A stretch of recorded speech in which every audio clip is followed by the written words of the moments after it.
सुप्रभात। हिंदी की कक्षा में आप सभी का स्वागत है। आज पाठ 2 लाख की चूड़ियों का अध्ययन करेंगे।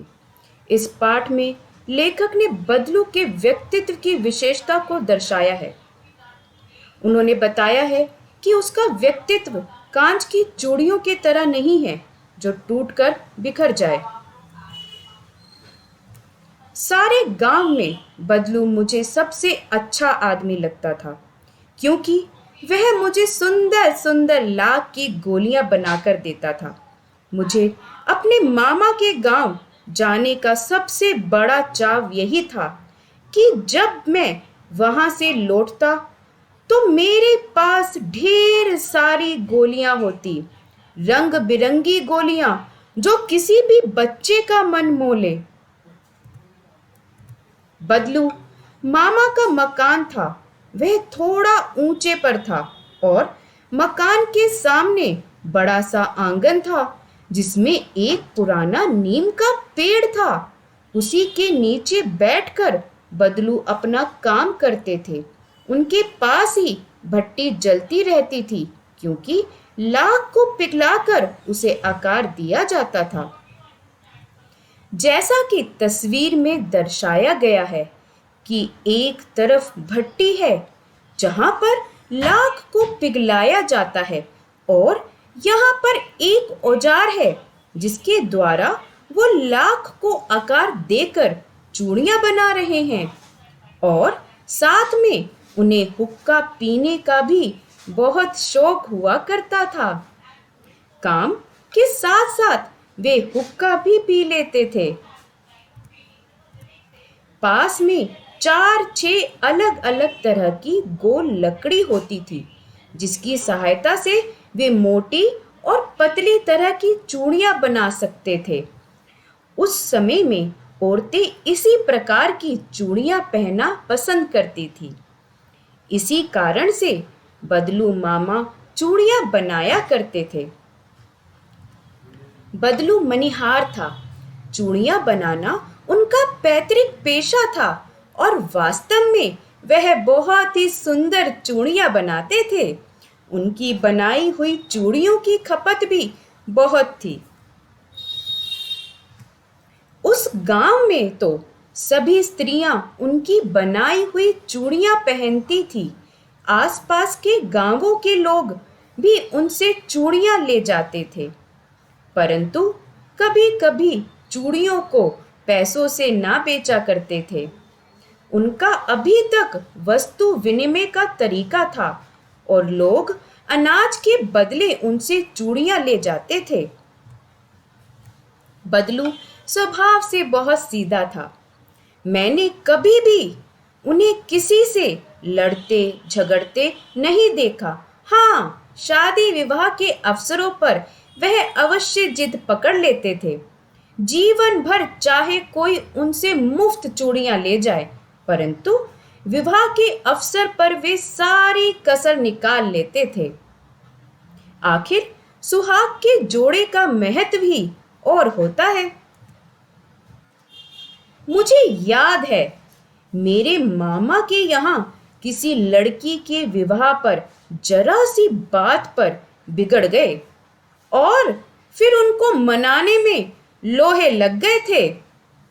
विवाह में इसी जोड़े का मूल्य इतना बढ़ जाता था कि उनके लिए उनकी घरवाली को सारे वस्त्र मिलते, ढेरों अनाज मिलता, उनको अपने लिए पगड़ी मिलती और रुपए जो मिलते सो अलग। यदि संसार में बदलू को किसी बात से चिढ़ थी तो वह थी कांच की चूड़ियां। यदि किसी भी स्त्री के हाथों में उसे कांच की चूड़ियां दिख जाती तो वह अंदर ही अंदर कुढ़ उठता और कभी-कभी तो 2-4 बातें भी सुना देता। अगर वह किसी भी स्त्री के हाथों में कांच की चूड़ियां देख लेते तो मन ही मन दुखी हो जाते और कभी-कभी तो 2-4 बातें भी सुना देते।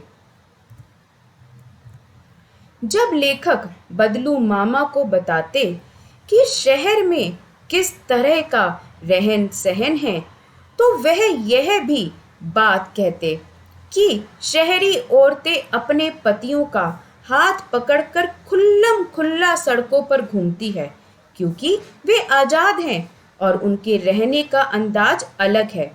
गांव की औरतें ऐसा नहीं करती। उनकी कलाइयाँ नाजुक नहीं होती हैं। बदलू काका लेखक की अच्छी सेवा करता था। वह गाय के दूध की मलाई, आम के पके हुए फल लेखक के लिए रखता था। गर्मी की छुट्टी में लगभग 8-10 साल बाद जब लेखक अपने मामा के गांव गए और देखा कि अब स्त्रियां लाख की चूड़ियां ना पहनकर कांच की चूड़ियां पहनती हैं, तो अचानक उन्हें बदलू काका का ध्यान हो आया। जब उनके मामा की छोटी लड़की की कलाई में कांच की चूड़ी टूटकर घुस गई, तब लेखक को बदलू काका की लाख की चूड़ियों का महत्व समझ आया और वे घूमते घूमते बदलू काका से मिलने के लिए पहुंच गए। लेखक ने बदलू काका का अभिवादन किया, अपना परिचय दिया। जब बदलू काका की मन में पिछली बातें याद आई, तो उन्होंने कहा, आओ लल्ला आओ, बैठो।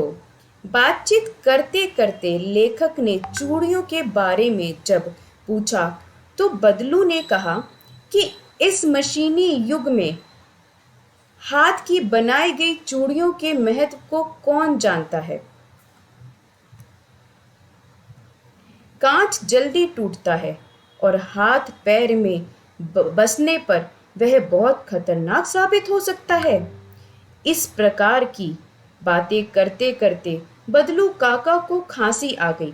खांसते खांसते मेरी मानसिकता को भांपते हुए वे बोले, मुझे दमा नहीं है बेटा, यह मौसम के अनुसार होने वाली खांसी है। 10-15 दिन में ठीक हो जाएगी। मैं चुपचाप महसूस करने लगा कि उनके भीतर कोई बड़ी पीड़ा छिपी है।